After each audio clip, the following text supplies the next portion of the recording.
नमस्कार, स्वागत है आपका सिटी न्यूज में। मैं कोमल आनंद आपको तमाम खबरों से करवाऊंगी रूबरू। खबरों की ओर बढ़ने से पहले आइए एक नजर डालते हैं आज की सुर्खियों पे। हेडलाइन के प्रायोजक हैं आवासीय उज्ज्वल विद्यापीठ। बच्चों के भविष्य के लिए एक कदम हमारे साथ बढ़ें।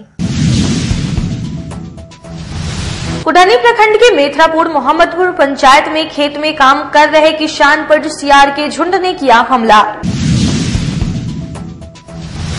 बिहार विश्वविद्यालय के सीनेट चुनाव का मतदान शांतिपूर्ण संपन्न हुआ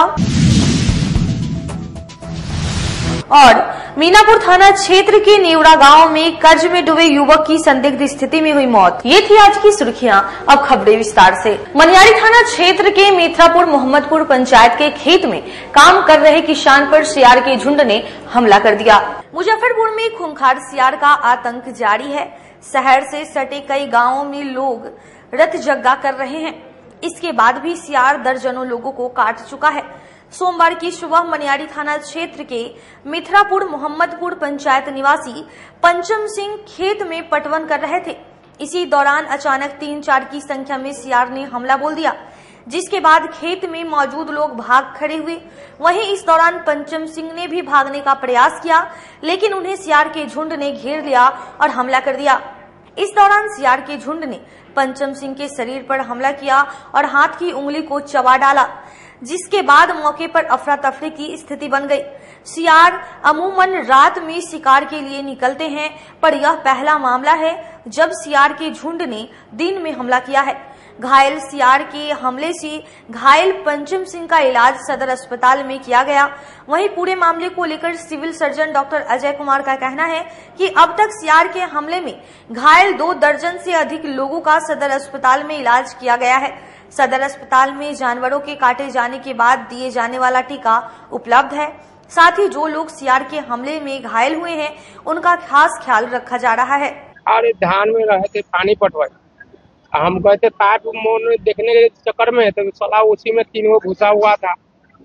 अब एगो भागा, 2 गो हमको पीछे लग गया। उसको चक्कर में हम क्या कहें, जो हम डंडा हमको हाथ में था, हम मारे डंडा चलाए, लेकिन डंडा वे टूट गया। तो हम उसको अब तो हमरा पर अटैक कर दिया। तो एगो भागा, एगो हमको पर अटैक कर दिया, तो वही उंगली काट दिया, हाथ काट दिया। देखने में कैसा लग रहा था? भेड़िया है, इतना लंबा मुंह है, दांत लंबा लंबा है। देखिए यहाँ भी दांत गड़ाया हुआ है, यहाँ भी इसमें काटे हुआ। ये तो खड़ काटे भी खत्म कर दिए। कै आदमी था? हम सिंगल थे वहाँ। अच्छा। रोड पर आदमी था, लेकिन दौड़ नहीं जाता कोनो, हम अकेले दौड़े थे उधर। कितने बजे घटना है? 10 बजे करीब घटना है। क्या नाम है आपका? पंचम सिंह। क्या करते हैं? हम पानी पटा रहे थे। हम तो ड्राइवरी करते हैं, हम तो ड्राइवरी लाइसेंस भी मेरे पास में। खेत में पानी पटा रहे हैं? हाँ, मोटर रखे हुए हैं, 3 गो 4 गो मोटर है, अपना पानी में पटाई देते रहते हैं। कौन गाँव में हुआ? मेथरापुर।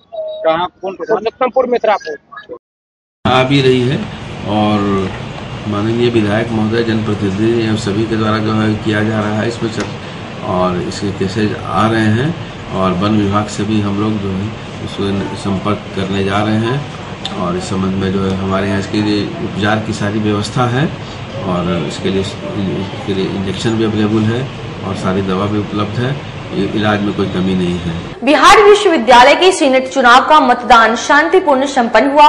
13 प्रत्याशियों का भाग्य मतदान पेटी में कैद हुआ। बिहार विश्वविद्यालय में सीनेट का चुनाव सोमवार को शांतिपूर्ण माहौल में संपन्न हुआ। लगभग 12 वर्षों के बाद हो रहे सीनेट के चुनाव को लेकर मतदाताओं में जबरदस्त उत्साह देखने को मिल रहा था। लोगों ने बढ़ चढ़कर इसमें मतदान किया। सीनेट के चुनाव को लेकर 14 जिलों में मतदान केंद्र बनाए गए थे। श्याम नंदन सहाय कॉलेज और राम श्रेष्ठ सिंह शिक्षा कॉलेज का मतदान केंद्र लंगट सिंह कॉलेज परिसर में बनाया गया था। सभी जगह वोटरों में इस चुनाव को लेकर जबरदस्त उत्साह दिखा और लोगों ने इसमें 100% मतदान किया। उन्होंने कहा, कैंडिडेट में यह देख रहा है कि हम लोगों का प्रमोशन समय पर करें, समय पर सैलरी मिल जाए, हमारे हक में काम करे, ऐसे कैंडिडेट को हम लोग चुन रहे हैं। महिलाएं वोटर को भी शामिल किया गया है। दोपहर 2:30 बजे तक सभी जिलों में शांतिपूर्ण माहौल में चुनाव संपन्न करा लिया गया। रजिस्ट्रार अपराजिता कुमारी ने बताया कि सभी जगहों पर लगभग 58% मतदान हुआ है। वहीं गया और दरभंगा में 100% मतदान हुआ है। कहीं से भी कोई भी अप्रिय घटना की सूचना नहीं है। ज्ञात हो कि बिहार विश्वविद्यालय में लगभग 12 वर्षों के बाद सीनेट का चुनाव कराया जा रहा है, जिसमें 3 ग्रुप ए, बी और सी में चुनाव कराया गया है। 25 सितंबर को सीनेट चुनाव की मतगणना होनी है। First time voter Anju Singh ने बताया कि पहली बार सीनेट में वोट देने का मौका मिला है, काफी खुश हूं। हम लोग ऐसे कैंडिडेट को चुन रहे हैं जो हमारे कामों में सहयोग करे। देखिए, 12 सालों के बाद, लगभग 12-13 सालों के बाद सीनेट का चुनाव हो रहा है, जिसमें हम लोग श्यामनंदन सहायक कॉलेज और रामश्रेष्ठ सिंह चोचा कॉलेज का बूथ एलएस कॉलेज के प्रांगण में बनाया गया है। तो हम लोग आज वोट डालने के लिए आए हैं और सीनेट के मेंबर के रूप में हम लोग चुनेंगे। ए, बी और सी 3 कैटेगरी में चुनाव हो रहा है। हम लोग जो एफिलेटेड कॉलेज के जो शिक्षक हैं वो सी कैटेगरी में हम लोग चुनेंगे, एक जनरल में और ओबीसी में। और उसके बाद से जो विश्वविद्यालय का जो ढांचा है उसको मजबूत करेंगे ताकि शिक्षक हित में अच्छे से कार्य हो और फिर जो आने वाले दिनों में जो विश्वविद्यालय का बजट होगा वो ठीक ठाक ढंग से हो। और उसके बाद चुनाव हो रहा है सीनेट का, और हमारे कुलपति जी बहुत ही धन्यवाद और बधाई के पात्र हैं कि उन्होंने लोकतांत्रिक व्यवस्था को कायम करने की दिशा में सीनेट की जो अहम भूमिका है, इसके महत्व को समझते हुए इस चुनाव को करवाया। क्या कुछ मुद्दे रहेंगे इस चुनाव में? सीनेट का चुनाव सही मायने में पूछिए तो हमारी यूनिवर्सिटी की व्यवस्था सब कुछ सीनेट पर निर्भर है। सीनेट अधिसभा जिसको हम जानते हैं, यूनिवर्सिटी के द्वारा, कुलपति के द्वारा जितने भी तरह के निर्णय लिए जाते हैं, प्रशासनिक निर्णय हो, फाइनेंशियल निर्णय हो, एडमिनिस्ट्रेटिव निर्णय हो, वो सब का सब सीनेट से पास होना जरूरी है। और सबसे अहम कि हम लोग का जो वेतन होता है, जो बजट बनाया जाता है विश्वविद्यालय के द्वारा, वो जब तक सीनेट से पास नहीं होता है सरकार उसको नहीं मानती है। बजट पास हाँ, बहुत ज़्यादा उत्साह है। मेरा फर्स्ट टाइम है और बहुत अच्छा लगा और बहुत शांतिपूर्ण से यहाँ तरीके से वोटिंग की गई। क्या दिमाग में चला था, क्या सोच के? मैंने यही सोचा है कि हम लोग की जो भी मांगे वो समय से हो जाए, चाहे प्रमोशन हो, चाहे हम लोग को वेतन में जो देरी होती है वो सब समय पर हो जाए। उम्मीद लगता है? हाँ, अब लग रहा है कि उम्मीद है जो भी कैंडिडेट्स है बहुत ही हमारे खड़े उतरेंगे। जी, आज मैंने सीनेट का पहला वोट दिया, मुझे बहुत अच्छा लगा और उद्देश्य स्पष्ट है कि एक शिक्षक के रूप में हमारी जो भी मूलभूत आवश्यकताएं हैं विश्वविद्यालय स्तर पर और महाविद्यालय के स्तर पर या सरकार के स्तर पर, उन सभी के लिए आज हमने अपना एक प्रतिनिधि बनाया है जो हमारी समस्याओं को, हमारी बातों को आगे बढ़ के रख सके और उसका समय पर निष्पादन हो सके। काफी सालों के बाद ये चुनाव हुआ है। हाँ, चुनाव तो काफी सालों के बाद हुआ है, लेकिन मेरा यह फर्स्ट टाइम है और काफ़ी सालों के बाद हुआ है। यह एक अव्यवस्था को दर्शाता है। हमारा जो सिस्टम है वो उसको सही तरीके से चलाने के लिए वोटिंग कर लिया। हमारी जो बेसिक आवश्यकताएं हैं या जो हमारे बेसिक डिमांड हैं, जो कैंडिडेट करते हैं उनको जो है कि हम फर्स्ट प्रेफरेंस, सेकेंड प्रेफरेंस दे रहे हैं। जैसे कि प्रमोशन हो टाइम से, सैलरी टाइम से हो, जो भी इंक्रीमेंट है वो सब हमें सही टाइम पे मिल सके, ये सारी चीज़ें। और जो टीचर्स के लिए जो भी मेन चीज़ें हैं वो चीज़ मिल सके। अब तक यहाँ सारे 14 डिस्ट्रिक्ट्स में, बिहार के 14 डिस्ट्रिक्ट में आज चुनाव हो रहा है और सभी जगह से शांतिपूर्ण, सौहार्दपूर्ण वातावरण में चुनाव संपन्न हो रहा है। लगभग अधिकतर जगह पे 48 से 58% वोट अब तक पड़ चुके हैं। 2-4 जगह ऐसे हैं जैसे गया, दरभंगा, ये सब पे 100% मतदान हो चुका है। किसी भी तरह की अप्रिय घटना की अब तक कोई रिपोर्ट नहीं है। यहाँ कम हुआ है गर्मी की वजह से, लगता है कि अब मौसम के वजह से नहीं, अब धीरे धीरे लोग आ रहे हैं। 2:30 बजे तक का समय है और दूर दराज के इलाके में 1 बजे तक का समय है, इसलिए अभी वोटिंग की अभी भी 1 घंटे के समय बाकी है, इसलिए किसी भी तरह से वोटिंग 80% से ऊपर ही सभी जगह जाएंगे। रिजल्ट पर आपका पहले से 25 तारीख को काउंटिंग का डेट दिया हुआ है। बैगन की खेत में लड़के की हत्या मामले का हुआ खुलासा, मुख्य आरोपी गिरफ्तार। छुटकारा पाने के लिए प्रेमी ने ही कर दी थी प्रेमिका की हत्या। मुजफ्फरपुर जिले के सकरा थाना क्षेत्र के मूड़ा हरलोचनपुर गांव में 12 सितंबर को बैगन की खेत में एक युवती की लाश मिली थी। लड़की के शरीर पर धारदार हथियार से हमला कर उसकी हत्या की बात सामने आई थी। वहीं अब इस मामले में बड़ी कार्रवाई करते हुए पुलिस ने मुख्य आरोपी मृत्युंजय भारद्वाज को गिरफ्तार कर लिया है। मृत्युंजय भारद्वाज मृतक निधि कुमारी का प्रेमी था और दोनों की अक्सर बातचीत होती थी। आरोपी मृत्युंजय को दुबहा स्टेशन के निकट से गिरफ्तार किया गया है। उसके पास से धारदार हथियार भी बरामद किया गया है, जिससे उसने निधि की हत्या की थी। पूरे मामले को लेकर मुजफ्फरपुर पूर्वी एसडीपीओ 2 मनोज कुमार सिंह ने मामले का खुलासा करते हुए बताया कि इस मामले में मुख्य आरोपी मृत्युंजय भारद्वाज को गिरफ्तार कर लिया गया है। उसने हत्या करने की बात भी स्वीकार कर ली है। वहीं हत्या के कारणों को लेकर बताया गया कि दोनों एक दूसरे से प्रेम करते थे। लड़की निधि कुमारी मृत्युंजय के साथ रहना चाहती थी, लेकिन मृत्युंजय आनाकानी करने लगा और उससे पीछा छुड़ाने की कोशिश करने लगा।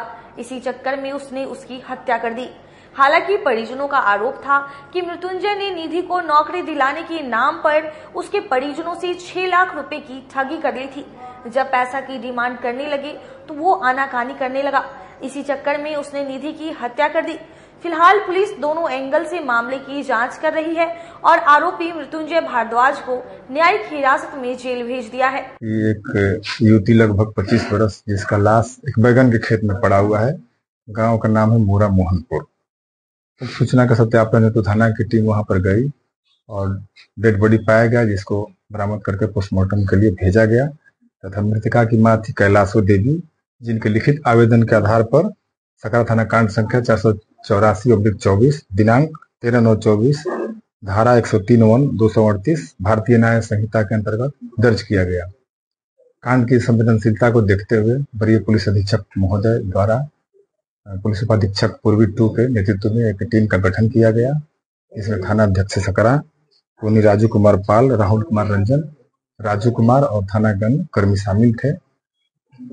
घटना के हर पहलुओं पर जांच करते हुए मानवीय एवं तकनीकी दृष्टिकोण के आधार पर छानबीन प्रारंभ किया गया। छानबीन के क्रम में सही अनुसंधान के तल पर हम लोग पहुंचे और इसमें शामिल प्राथमिकीभुक्त मृत्युंजय भारद्वाज पिता रामसागर मेहता साकिन मूड़ा मोहनपुर थाना सकरा को दुबहा रेलवे स्टेशन के पास से गिरफ्तार किया गया है। उन्होंने अपने अपराध कन्फेस किया है और उनके स्वीकारोक्ति बयान के आधार पर जिस धारदार हथियार से हत्या की गई थी उसको बरामद कर लिया गया है। साथ ही साथ मृतका के जो कपड़ा था जिस पर कहीं कहीं खून का दाग लगा हुआ है उसको भी बरामद कर लिया गया है। सर, हत्या के कारण क्या हो सकता? हत्या का कारण वैसे बताया जा रहा है, अभी तक के अनुसंधान से ही पता चला है कि दोनों में कुछ और लड़की मृत्युंजय भारद्वाज पर अपने पास रखने के लिए दबाव बना रही थी, जिससे वे इनकार करते हुए भागते चलते थे। और एक और कारण भी आ रहा है कि लड़की पढ़ी लिखी थी, उसको नौकरी लगाने के नाम पर इन्होंने कुछ पैसा भी ले रखा था उसके परिवार वालों से। लगभग 6 लाख रुपए की बात सामने आ रही है। दोनों बिंदुओं पर हम लोग जांच कर रहे हैं। आपराधिक इतिहास कुछ है क्या इसका? अभी आपराधिक इतिहास इनका पता किया जा रहा है। दाव था, दाव से ही हत्या। कितने बजे घटना को अंजाम दिया गया? घटना को अंजाम करीब शाम में 6 बजे के आसपास, 5:30 जहाँ पे डेड बॉडी मिली थी वहीं पे घटना का अंजाम दिया गया था जी? हाँ, घटना को अंजाम वहीं पे दिया गया था। और किससे शादीशुदा था क्या? हाँ, वो तो शादीशुदा है। इस कांड में सर कितने लोग संलिप्त थे? अभी तक तो एक ही आदमी, उन्हीं का संलिप्तता की बात सामने आई है, विशेष मृत्युंजय भारद्वाज की। जिले में डेंगू को लेकर स्वास्थ्य विभाग लगातार अलर्ट जारी कर रही है, लेकिन उनका खुद का कैंपस सुरक्षित नहीं है। देखिए यह रिपोर्ट। मुजफ्फरपुर जिले में डेंगू का प्रकोप तेजी से फैल रहा है और संक्रमित मरीजों की संख्या 80 के पार पहुंच गई है। स्वास्थ्य विभाग ने स्थिति को गंभीर मानते हुए आवश्यक कदम उठाए हैं। डेंगू मरीजों के इलाज के लिए सदर अस्पताल में 10 बेड का विशेष वार्ड तैयार किया गया है। इसके अलावा सभी प्राथमिक स्वास्थ्य केंद्रों में 2-2 बेड की व्यवस्था की गई है, जिसमें कुल 42 बेड की सुविधा उपलब्ध है। अब तक जिले के 12 प्रखंडों में डेंगू के मामले सामने आ चुके हैं, जबकि 4 प्रखंडों में अभी तक कोई मरीज नहीं मिला है। प्रभावित क्षेत्रों में फॉगिंग का काम जारी है और स्वास्थ्य विभाग ने विशेष ध्यान उन क्षेत्रों पर केंद्रित किया है जहां मरीज अधिक संख्या में मिल रहे हैं। प्रभावित क्षेत्रों में औराई, बोझा, गायघाट, काटी, कटरा, कुढ़न्नी, मोतीपुर, मीनापुर, मुशहरी, मुरौल, पारू और सकरा शामिल है। बंदरा, मरवन, साहेबगंज और सरैया में अभी तक डेंगू के मामले नहीं आए हैं। स्वास्थ्य विभाग ने मीनापुर और मुशहरी को हाई रिस्क जोन के रूप में वर्गीकृत किया है, जहां डेंगू के मामले सबसे अधिक मिल रहे हैं। इन क्षेत्रों को हॉट स्पॉट के रूप में चिन्हित किया गया है। Civil surgeon doctor Ajay Kumar ने बताया कि गंभीर डेंगू मरीजों को विशेष वार्ड में भर्ती किया जा रहा है और जांच की पूरी व्यवस्था की गई है। उन्होंने कहा कि डेंगू के लक्षणों में अचानक तेज बुखार, जी मिचलाना, त्वचा पर लाल चकत्ते, सिर दर्द, पेट दर्द, उल्टी, आंखों के पीछे दर्द और जोड़ों और मांसपेशियों में दर्द शामिल है। पर सिविल सर्जन के दावों की पोल खोलती यह तस्वीर है। सिविल सर्जन कार्यालय के सामने कई महीने से जल जमाव है और उसमें मच्छर और उनके लार्वा साफ तौर पर देखे जा रहे हैं, जिससे पता चलता है कि चिराग तले अंधेरा कहावत क्यों मशहूर है। डेंगू की छिटपुट घटना, कुछ लोग आक्रांत मिल रहे हैं, छिटपुट केसेज आ रहे हैं और अभी तक टोटल 80 केसेज आए हुए हैं। और इसके लिए बचाव के लिए हम लोग को जागरूकता अभियान जानकारी सभी को दी जाती है। आशा, आंगनबाड़ी, जीविका के माध्यम से भी सभी को जानकारी ग्रामीण क्षेत्रों में भी दी जा रही है कि जल जमाव नहीं होने दें और सावधानी बरतें। और जहां जल जमाव थोड़ा कूलर वगैरह में है कि किरासन तेल या सरसों तेल थोड़ा सा उसमें डाल दें कि ताकि जो है मच्छर जो है अंडा नहीं देने पाए या लार्वा उसका नहीं बन पाए। तो इसके लिए हम लोग जो है सब कुछ जागरूकता अभियान चला रहे हैं और 3 जगह छिड़काव जो है आज बचाव क्षेत्र में चल रहा है और 36 जगह छिड़काव हो चुका है और निरंतर प्रतिदिन प्रक्रिया जारी रहेगी।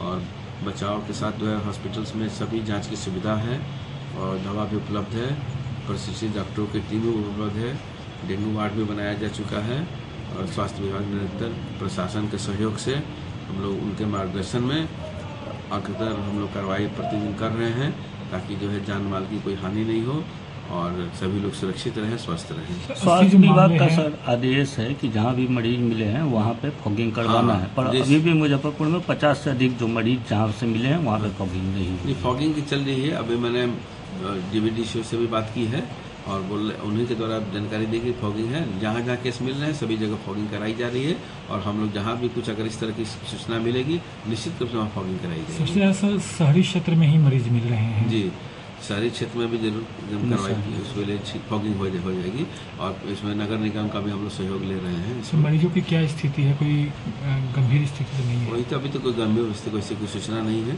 और SKMCH से भी हम लोग वार्ता कर रहे हैं और वहाँ तो बहुत अच्छा है, वहाँ भी इलाज।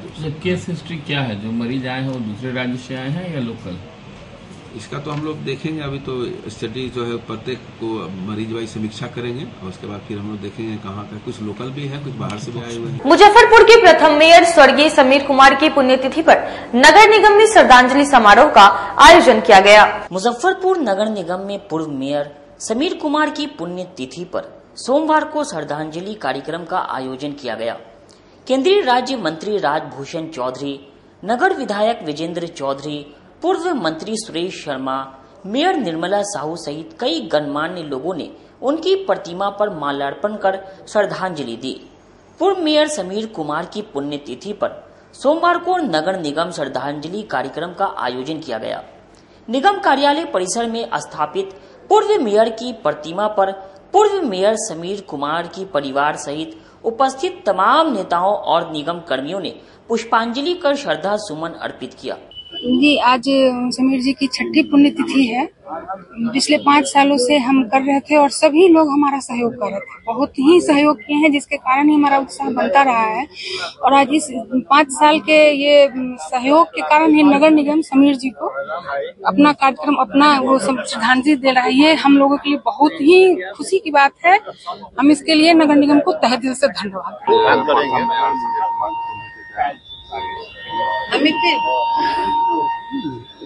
आज हम लोग उनके पुण्यतिथि पर आए हैं और श्रद्धा सुमन अर्पित करने आए हैं कि हम मेयर थे यहाँ के और मुजफ्फरपुर के विकास के लिए उनके रीजन में अच्छा काम भी हुआ था। बस दुख की बात है कि आज के दिन उनकी हत्या हो गई थी और हम लोग भगवान से प्रार्थना करते हैं कि उनको अपने श्री चरणों में जगह दें। क्या कुछ कहेंगे? देखिए, समीर जी प्रथम मेयर इस नगर निगम के बने थे और विकास का सूत्र वहीं से शुरू हुआ था उनके मेयर बनने के बाद। दुर्भाग्य है कि वो हम लोगों के बीच अभी नहीं है, और लेकिन उनका आशीर्वाद नगर निगम पर रहेगा। और हम समझते हैं कि हमारे मेयर, डिप्टी मेयर और नगर निगम के जो पार्षद लोग हैं, वो उनके विकास का जो मुद्दा था कि विकसित मुजफ्फरपुर बने। हमारे एमपी भी अभी मौजूद हैं, विधायक भी अभी तुरंत गए हैं, ये सब लोग हैं, और हम लोग चाहेंगे कि उनके बताए हुए रास्ते पर मुजफ्फरपुर का विकास हो। और यह नगर निगम अब ग्रेटर नगर निगम बनने जा रहा है। यह कल्पना कहीं न कहीं समीर जी की थी, और पटना के समकक्ष यह कुछ ही दिनों में नगर निगम बनने जा रहा है। हम समझते हैं कि मुजफ्फरपुर विकसित इस प्रधानमंत्री का सपना पूरा करेगा, और समीर जी इसके लिए हमेशा याद किए जाएंगे। अब वक्त हो चला है एक छोटी सी ब्रेक का, जल्द ही लौटेंगे, कहीं मत जाइए, देखते रहिए सिटी न्यूज मुजफ्फरपुर। आजकल की बिजी जिंदगी में स्टाइल तो है, पर कंफर्ट का क्या? आपके इसी स्टाइल और कंफर्ट को बेहतर बनाने के लिए नीलकमल लेकर आए हैं first exclusive factory outlet showroom in Mithanpura Muzaffarpur, जहां home furniture, office furniture, mattress and wedding special पे up to 50% off with EMI facility. Style भी, कंफर्ट भी। उत्तर बिहार का पहला नीलकमल का एक्सक्लूसिव शोरूम आपका स्वागत करता है। एक बार सेवा करो। लगातार 10 वर्षों से विभिन्न परीक्षाओं में सर्वश्रेष्ठ परिणाम। हम हैं आवासीय उज्ज्वल विद्यापीठ मुजफ्फरपुर। इस स्कूल में सर्वश्रेष्ठ कोचिंग पैटर्न से बच्चों को पढ़ाया जाता है। प्ले से 10वीं तक की पढ़ाई स्वच्छ वातावरण में कराई जाती है। यहाँ आधुनिक छात्रावास की व्यवस्था है। उज्ज्वल विद्यापीठ का मुख्य उद्देश्य रामकृष्ण मिशन, नवोदय नेतरहाट, सैनिक स्कूल, सिमुलतल्ला गुरुकुल, सिंधिया कन्या विद्यालय जैसे अनेक भारतवर्ष के प्रतिष्ठित विद्यालयों में कुशल प्रशिक्षित अनुभवी एवं शहर के सर्वश्रेष्ठ शिक्षकों द्वारा तैयारी कराई जाती है। 1.5 एकड़ में फैला इस स्कूल का वातावरण काफी शांत है। Free computer classes, science lab और स्मार्ट क्लासेस है। साथ ही इंडोर और आउटडोर गेम की भी व्यवस्था है। तो अपने बच्चों के लक्ष्य के सपनों को पूरा कराना चाहते हैं तो आज ही आवासीय उज्ज्वल विद्यापीठ में अपने बच्चों का नामांकन करवाएं। हमारा पता है पोखरिया पीठ अतरदा मुजफ्फरपुर और हमारा कॉन्टेक्ट नंबर है 9708 351851 और हमारा दूसरा नंबर है 8797122397 या फिर आप हमें कांटेक्ट कर सकते हैं 8409996658 पर। अपने सपनों की आशिया को दे एक नई पहचान माँ भवानी डेकोर प्राइवेट लिमिटेड के साथ, जो है ऑथराइज्ड डिस्ट्रीब्यूटर ऑफ कजारिया। देश की मिट्टी से बनी टाइल से देश को बनाते हैं। और जहां मिलती है सभी प्रकार के Indian and imported granite, marble, sanitary एवं कोटा स्टोन का अनोखा एवं आकर्षक संग्रह। माँ भवानी डेकोर प्राइवेट लिमिटेड मतलब a complete floor solutions. New 0 mile Dadar road Muzaffarpur. Call 9934753111। Break के बाद फिर से आप तमाम दर्शकों का स्वागत है। आइए बढ़ते हैं अगली खबरों की ओर। मीनापुर थाना क्षेत्र में कर्ज में डूबे युवक का संदिग्ध स्थिति में शव मिलने के बाद गांव में सनसनी फैल गई। मुजफ्फरपुर में एक युवक का शव खेत में मिला है, जिसमें इलाके के लोगों में सनसनी फैल गई है। लोगों ने घटना की सूचना पुलिस को दिया। सूचना के आलोक में पुलिस टीम और FSL टीम मौके पर पहुंचकर मामले की जांच में जुटी है। पुलिस ने शव को पोस्टमार्टम के लिए अस्पताल भेज दिया है। परिजन ने रुपया के लेन देन में हत्या की आशंका जताई है। घटना जिले के मीनापुर थाना के अली नेवरा पंचायत वार्ड संख्या 1 का है। सोमवार की सुबह स्थानीय लोगों ने शव को कद्दू के खेत में देखा, जिससे लोगों की भारी भीड़ मौके पर जुट गई। शव की पहचान राघोपुर पंचायत के अर्जुन पासवान के रूप में हुई है। उसके 3 बच्चे हैं। गांव के किसानी का काम करता था। लोगों ने घटना की सूचना मीनापुर थाना को दिया। सूचना के आलोक में पुलिस टीम आनन फानन में घटना स्थल पर पहुंची, जिसके बाद FSL की टीम भी बुलाया गया। FSL टीम पूरे घटना स्थल की जांच की, जिसके बाद शव को पोस्टमार्टम के लिए SKMCH अस्पताल भेज दिया है। घटना के बाद परिजन में चित्कार मचा हुआ है। मृतक के भाई ने बताया कि आज सुबह सूचना प्राप्त हुई थी, बीते शाम से लापता था। काफी खोजबीन किए लेकिन नहीं मिला। गांव के व्यक्ति से ब्याज रुपया लिया, जिसका 40% ब्याज लेता था। कुछ रुपया चुका दिया था, 60,000 रुपया बाकी था, जिसको पहले भी धमकी दिया था।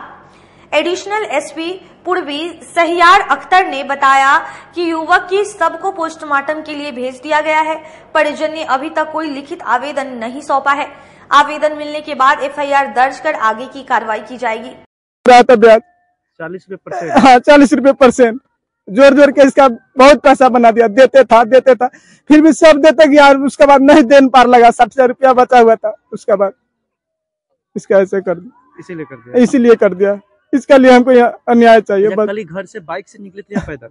कल तो पैदल निकला था, बाइक से नहीं गया। पैदल निकला? हाँ 6 बजे के बाद, मतलब उसका पास ही में दुकान है। क्या दुकान है? किराना दुकान है। हाँ किराना दुकान है, पास ही में दुकान है। राजा प्रसाद का किराना दुकान? हाँ राजा प्रसाद की किराना दुकान है। कहाँ पर दुकान है? यही तरह मतलब दरीपट्टी में पड़ता है ना, अली नोड़ा में पड़ता है। हाँ अली नोड़ा में पड़ता है। फिर उसी के साथ चला गया, बुला लिया वो। अच्छा। हाँ छल से बुला लिया कि कैसे बुला लिया भगवान जाने। घटना कब जानकारी मिला आपको? घटना हमारा सुबह के टाइम में मिला। कैसे जानकारी मिला? कैसे, जैसे उसका तो हम ढूंढ भीड़ कर रहे हैं रात भर से, 6 बजे से नहीं मिला, तो हम उसका देख रहे थे कि कहाँ है मेरा भाई, किधर गया, नहीं कुछ पता ही नहीं चल रहा था। कौन सूचना दिया है? सूचना कौन दिया है? सोचना तो मतलब 6 बजे से बाद, मतलब हम इधर आए हैं देखने घूमने के लिए, तो सब गाँव समाज सब देखा कि इसमें चारों बार जंगल पगड़ सब में ढूंढ रहा है, कहीं कुछ कोई फेंक न दिया मार के कि ऐसे ऐसे वाला बात धमकी दिया था। घर में कोई विवाद नहीं था? घर में कोई विवाद नहीं था।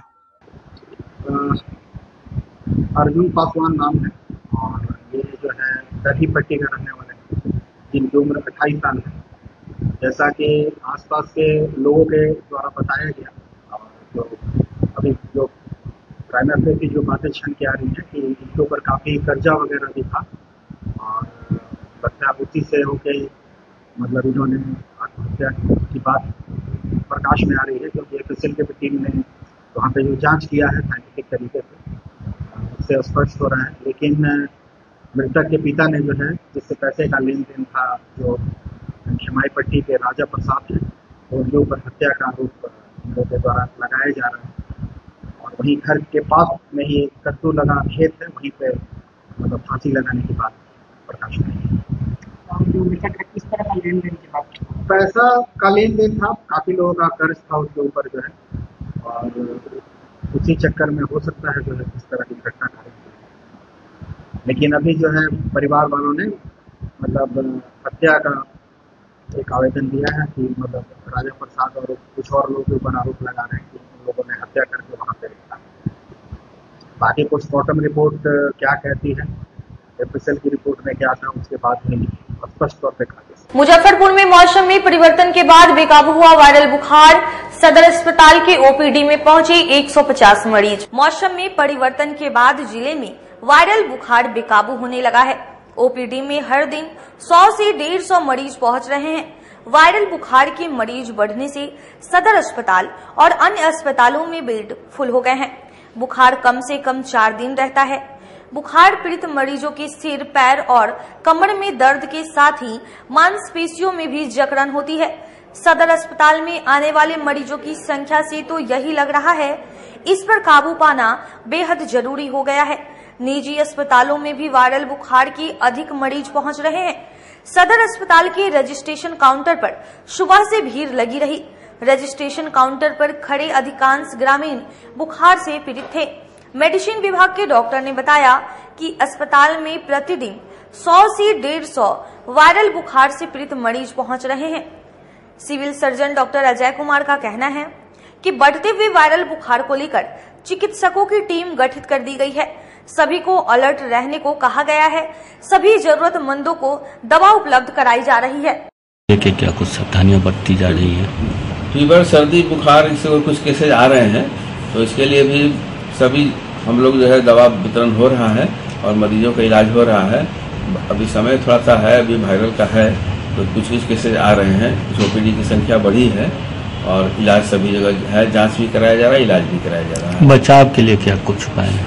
वायरल के लिए कि बचाव तो हम लोग यही कहते हैं कि जो संक्रमित जो लोग हैं वो बाहर थोड़ा सा लोगों से एक्सपोजर से थोड़ा सा दूर रहें और पानी का सेवन ज़्यादा करें और इम्यूनिटी बढ़ाने वाली चीज़ों का, हरी सब्जी का सेवन ज्यादा करें। नवयुवक समिति सभागार में दिनकर जयंती के अवसर पर कवि सम्मेलन का किया गया आयोजन। पद्म विभूषण राष्ट्र कवि रामधारी सिंह दिनकर की जयंती के अवसर पर राष्ट्र कवि दिनकर एकेडमी और भारतीय युवा रचनाकार मंच के संयुक्त तत्वावधान में सोमवार को छोटी सरैयागंज स्थित श्री नवयुवक समिति ट्रस्ट भवन के सभागार में राष्ट्र कवि दिनकर जयंती समारोह एवं कवि सम्मेलन का आयोजन किया गया।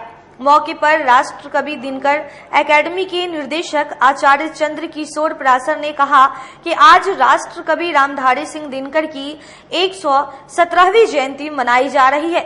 मौके पर उपस्थित विद्वानों ने रामधारी सिंह दिनकर पर चर्चा की और कवि सम्मेलन भी आयोजित किया। आचार्य चंद्र किशोर प्रासर ने कहा कि हम लोगों ने यह अध्ययन किया है कि देश का सर्वोच्च पुरस्कार भारत रत्न राजनीतिक व्यक्ति, साइंटिस्ट और खिलाड़ियों को ही दिया जा रहा है। अभी तक एक भी साहित्यकार को भारत रत्न से नहीं नवाजा गया है। इसलिए आज हम लोग केंद्र की मोदी सरकार से मांग करते हैं कि राष्ट्र कवि रामधारी सिंह दिनकर को भारत रत्न से नवाजा जाए। इसके साथ ही बिहार सरकार से भी हमारी अपील है कि बिहार के पाठ्यक्रम में रामधारी सिंह दिनकर के साहित्य को जगह दी जाए।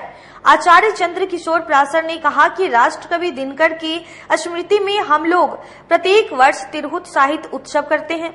इसके साथ आज से शुरू हुए उत्सव का समापन 27 सितंबर को लंगट सिंह कॉलेज के सभागार में राष्ट्र कवि दिनकर एकेडमी के द्वारा तिरहुत साहित्य उत्सव से होगा, जिसमें 7 भाषाओं में विद्वान आकर अपने भाषाओं की समस्या पर चर्चा करेंगे। इसमें साहित्यकारों को सम्मानित भी किया जाएगा। आज राष्ट्र कवि दिनकर की 117वीं जयंती है। इस अवसर पर राष्ट्र कवि दिनकर अकादमी और भारतीय युवा रचनाकार मंच के संयुक्त तत्वावधान में यहाँ राष्ट्र कवि दिनकर जयंती समारोह और कवि सम्मेलन का आयोजन किया गया है। इस अवसर पर विद्वानों ने ये चिंता व्यक्त की है कि भारत में सबसे अधिक भारत रत्न राजनेताओं को दिया गया है, वैज्ञानिकों को भी दिया गया है।